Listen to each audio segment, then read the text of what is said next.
enfin rentré en France. Ça fait plus de 2 jours qu'on est enfin en France. Donc on a atterri à Paris. Après on s'est trouvé un logement quelque part. Et donc j'ai pas pu vous le dire avant parce que on était dans l'avion. Après comme je vous l'ai dit, il était très tard. Donc avec le décalage, 6 heures de décalage de Thaïlande en France, donc on était crevé de chez crevé, donc on n'a pas pu faire la vignette, donc je suis vraiment désolée pour la vidéo d'hier.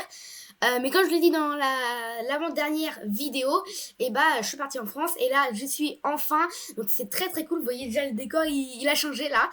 Donc pour les tournois, je vais pouvoir les faire beaucoup plus tôt. Là encore c'était assez chargé la journée, donc bon là la vidéo est sortie un peu tard, c'est normal. Parce qu'avant, avant je pouvais la faire tranquille, c'était 6 heures de plus. Donc c'était très très bien. Mais ici, va falloir quand même se remettre bien dans les horaires. Donc voilà, pour les tournois en ligne que je fais avec mon club, ça va être mieux. Parce qu'on va peut-être faire des tournois de 5 minutes, 3 minutes, je sais pas encore trop les horaires qu'on va mettre en place. Mais en tout cas, pour le temps, c'est bien parce que avant, quand je faisais le tournoi, en fait, j'ai commencé vers 20 h en Thaïlande. Et chez vous, c'était 14 h. Et donc, je devais me coucher à un moment. Donc, vers 23 h, donc j'arrêtais. Donc, ça faisait juste 3 heures de live. Alors que là, si je commence à 15 h, vous voyez, vous, il serait 15 h, quoi, comme moi, quoi. Et je pourrais faire 6 heures. Mais bon, on va pas exagérer, mais bon. Ça va être mieux, quoi. Ça va être large mieux. Donc, je suis très, très contente d'avoir pu retourner en France. Donc là, la semaine prochaine, ça va être très chargé. Mais après, je vais pouvoir refaire des bonnes vignettes, des bonnes vidéos. Je dis pas que c'est pas une bonne vidéo, mais bon, je vais pouvoir mieux me concentrer sur les vidéos en tout cas, parce que ça fait longtemps que j'ai pas fait de partie là. Allez, 2 jours en moins, 3 jours. Donc ouais, ça commence à me manquer. Mais bref, aujourd'hui, on va faire des parties pédagogiques contre de moins de 1000 élos, des moins de 1000 élos. Et on va le faire en 5 minutes. Donc peut-être que je vais faire une partie ou 2 parties, ça dépend du temps qu'on prend. Donc là, je vais directement aller ici. Et en fait, je vais regarder tout simplement s'il y a quelqu'un en dessous de 1000 élos en 5 minutes. Donc là, je vois un 775. Mais il est parti. Il n'a pas voulu rester. Ok, on va essayer de regarder le prochain. Donc là, il faut un 5 minutes, non compétitif, et un moins de 1000 élos si possible.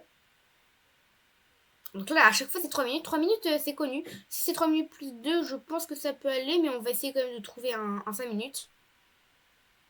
Ok, allez, j'ai enfin retrouvé un moins de 1000 élos en non compétitif, donc c'est parti. Donc déjà, je vais commencer par une Sicilienne. Donc il m'a joué E4, il a pris le centre, très bon coup. Donc moi, vous pouvez jouer E5, mais moi je préfère la Sicilienne, c'est un peu plus dangereux, tac au tac. Ok, il joue cavalier F3, donc un très très bon coup, il développe. Et voilà, il prépare des 4, quoi, vous voyez. Donc ça c'est très très bien. Et moi ce que je vais faire c'est E6. Alors, j'aurais pu jouer cavalier C6. Alors là, il joue vite. J'aurais pu jouer cavalier C6, qui est aussi un très bon coup, parce que vous voyez, ça protège la cave, et c'est très très bien.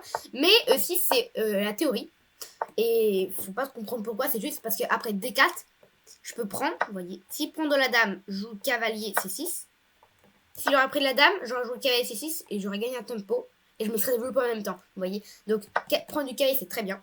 Ensuite, je vais jouer cavalier F6. Attaque le pion, vous voyez. Donc déjà, moi, je commence à prendre le centre. Lui, son cavalier, il est au centre. Donc, c'est très très bien. Mais je peux le chasser avec un pion quand je le veux. Donc, si il aurait poussé son pion, ça aurait été une erreur. Vous voyez, déjà, la première erreur de la partie, s'il l'aurait poussé, il y aurait eu dame à 5, échec. Et j'aurais pu prendre le pion. Donc, faites bien gaffe quand même à vos 3. Sécurité de vos 3. S'il aurait poussé, ça aurait été une gaffe. Ok, il met son cavalier. Donc, moi, je cloue. Donc, je menace à présent de prendre. Ah, il défend. Mais il défend comment? Il défend en jouant F3. Très mauvais.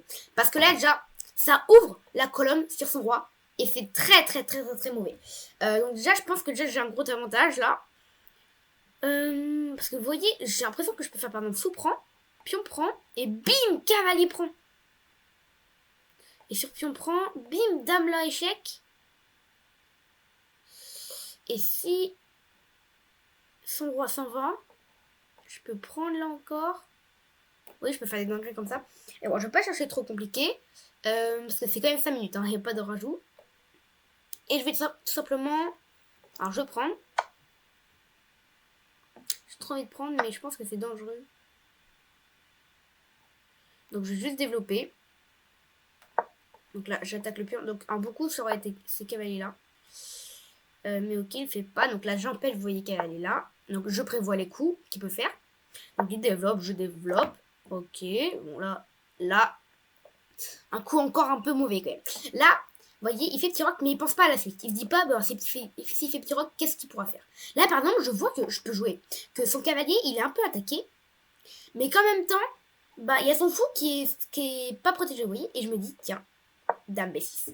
Attaque le fou et menace de gagner le cavalier. Le cavalier, il est attaqué 2 fois là. Hein. Il peut pas protéger le cavalier en même temps protéger le fou. Donc c'est très très chaud. Donc il protège son fou. Et là, je peux prendre le cavalier. Bon, après, je le double. Après, quoique, si je prends, il prend son pion. Et ouais, si je prends. Donc en fait, c'est pas énorme. J'ai quand même ça, mais j'ai un peu peur. Parce que j'avais pas vu que. Par exemple, faire ça là, un truc dans le genre. Et attaque madame. Mais là, vous voyez, son cavalier déjà. Il va commencer à être un peu mort. Donc, il joue très très vite. Je pense que lui, son métier, c'est de faire perdre autant les gens. Hein. Donc ok, on s'en va. On reste bien sûr dans la colonne pour prendre le cavalier au prochain coup. Okay, donc pour l'instant, je pense qu'on a, voilà, on a un avantage. Donc il bouge son roi, on peut prendre le cavalier et on a directement une pièce de plus. Si je prends le pion, il peut jouer un coup de fou, mais s'il bouge son fou, je prends sa dame. Il n'y a pas d'échec. Donc je pense que c'est bon. Vous voyez, je le prends. Je prends pas juste comme un idiot en disant ouais, bah je vais essayer. Non, je réfléchis et je me dis est-ce que si je viens là, vous voyez, c'est dangereux ou pas. Si je viens là, pareil, vous voyez, il joue 5 et attaque double et c'est compliqué. Donc je vais plutôt revenir tout là-bas. S'il prend une double pion, ça peut être un bon coup. S'il prend pas, je pense que je peux jouer cavalier là. Mais c'est risqué encore une fois. Ok, allez, là je vais roquer. Parce qu'à un moment, comme il faut roquer. Il faut pas perdre trop de temps non plus, vous voyez. Il prend, je prends. Et je menace dame là. Ok, donc là, mon but c'est d'échanger les dames. D'échanger tout en fait. Tout, parce que j'ai du matériel en plus. Et bah maintenant, mon seul but c'est de tout échanger. Il accepte. Donc je reprends. Et là, j'ai un gros avantage maintenant. L'ordinateur, là, il doit aimer ma position. Donc ok, donc lui, il joue un coup. Je vais jouer un petit coup. Donc voilà, je prends un peu d'espace. Mon fou va se développer enfin. Ok, donc vous voyez, mon fou, là, il va se développer là. On fait le keto. J'ai une grande diagonale, très belle. Là, il bloque. Je pense pas que ça soit un très bon coup. Parce que vous voyez, cette tour, elle aurait pu s'activer, par exemple, s'il avançait. Après, ça aurait attaqué son roi. Donc peut-être que c'est un bon coup. Je sais pas trop là-dessus, j'avoue. Mais là, vous voyez, je peux forcer là. Hop, j'avance. Je pense pas que ce soit très bon pour lui non plus. Hein. Et je vais encore forcer l'échange. Par exemple, là, s'il prend, je prends et je viens là, vous voyez. Je vais encore forcer l'échange. Donc là, il met sa tour là. Ok. Je vais venir là, j'attaque sa tour. Je pense pas que ce soit très bon encore ça pour lui. Et sa tour va devoir bouger. Ouais, ensuite, je vais venir là. J'attaque son fou. Vous voyez, encore, je vais échanger toutes les pièces. S'il prend, je prends son fou. Il reprend normalement. Et je prends son pion. Et là, j'ai nettement un fou de plus. Donc ok, il essaie de m'attaquer quelque part. Je veux échanger. C'est mon seul but. Donc il y a un pion en l'air. Mais vous voyez, vu que j'ai du matériel en plus, le but d'échanger est encore plus élevé de gagner un pion. Donc je vais échanger.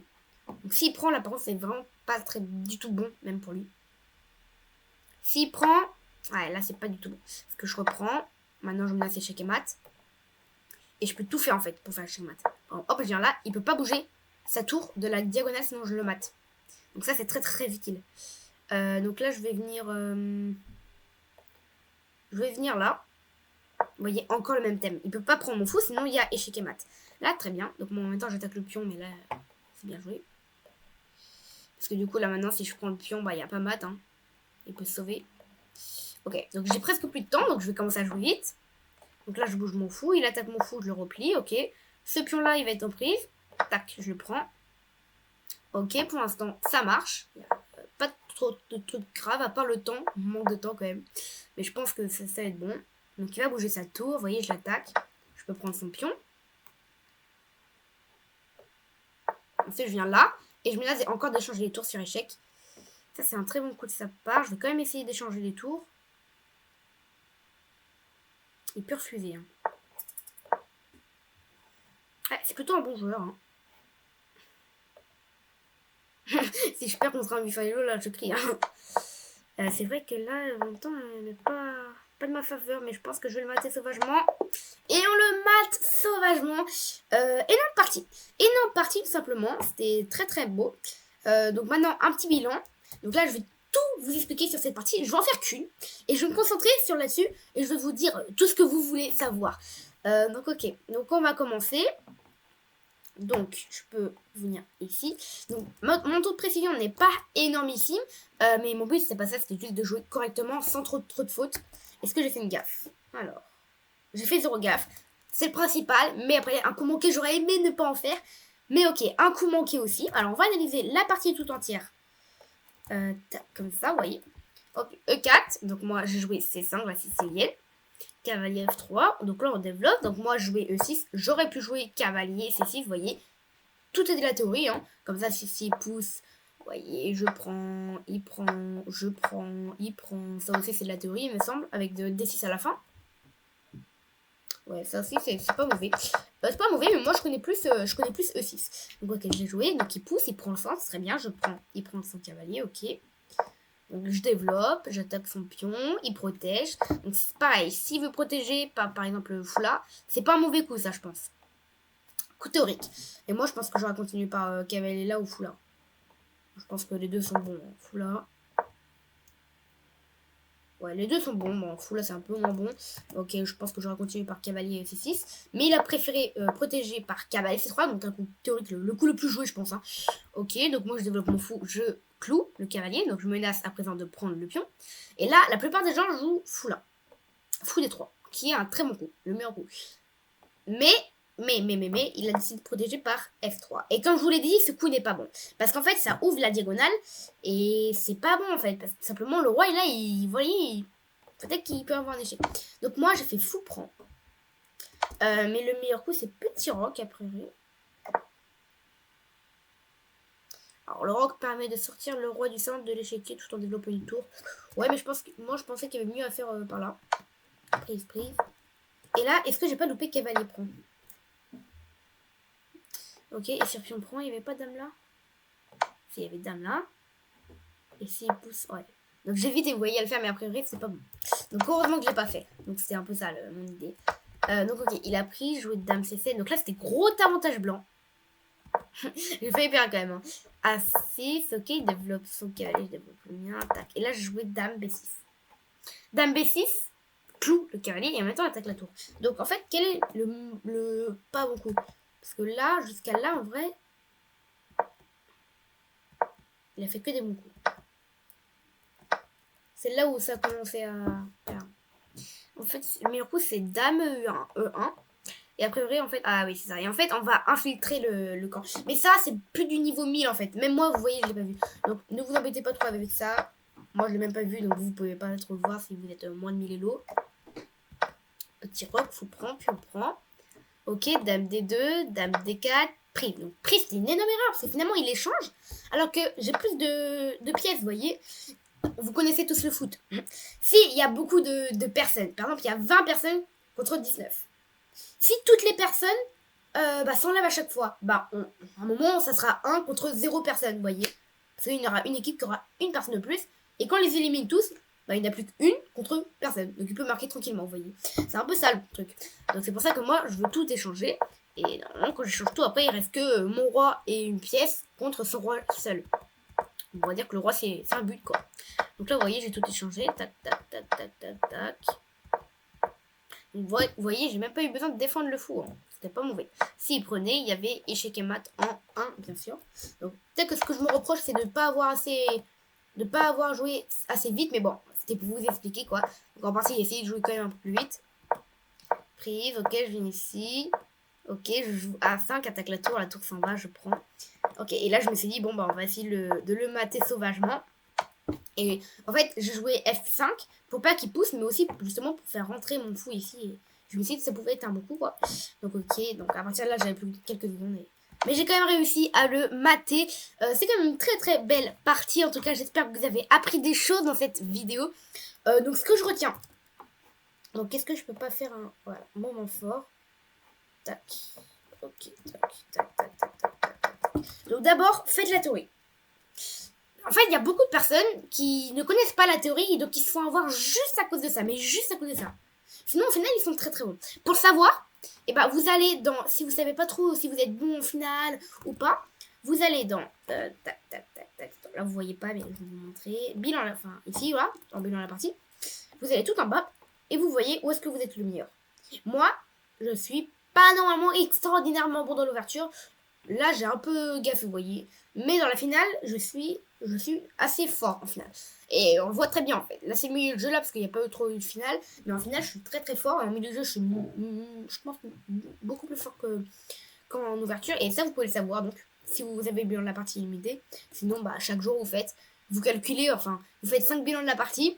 Et sur les 5, vous calculez la moyenne, vous voyez. Et si dans la moyenne, vous êtes moins bon dans l'ouverture, bah, travaillez vos ouvertures. Donc ça, c'est le premier point. Deuxième point, prévoyez les coups de vos adversaires, par exemple. À un moment, il n'a pas du tout prévu mon coup. Alors, c'était à ce moment-là, là. Il n'avait pas vu ça, en fait, que je pouvais couper. Donc, petit roc. Ici, c'est... tac, je m'en mets en principal. Tac. Ici, si on se met de l'autre côté, il faut se dire que petit roc, vous voyez, ça peut avoir des conséquences. Hein, parce qu'après dame B6, attaque le fou, clou le cavalier. Voilà, les blancs ne s'en sortent pas sains et saufs. D'après l'ordi, ça va. Mais lui, il l'avait pas vu. Ça, c'était sa gaffe. Donc j'ajuste ça. Si vous avez ça tout en tête, c'est très très bien. Et sinon, si je peux dire autre chose, ne pas échanger les pièces. Il a échangé les pièces, lui. Alors ça, ok, je peux comprendre, parce que ça me double les pions. Donc moi, j'ai un petit malheur au fond de moi. Mais là, quand il a pris, j'ai pas compris, tout simplement. Bah non, il a échangé les pièces alors qu'il avait moins de pièces que lui. Bah, j'avais un cahier de plus. Un cahier de plus. Et donc après, j'ai réussi à tout échanger et à finalement gagner dans cette finale par échec et mat. Ok, en tout cas, j'espère que vous avez adoré cette petite vidéo. N'hésitez pas à me soutenir sur mon club de Chesscom. On est plus de 550 là. Je pense qu'on a dépassé les 50. Donc merci beaucoup pour m'avoir soutenu jusque là. J'espère que ça continuera. Je suis trop content d'être retournée en France, quoi. Et sinon, on se dit à très bientôt pour une nouvelle vidéo. Ciao!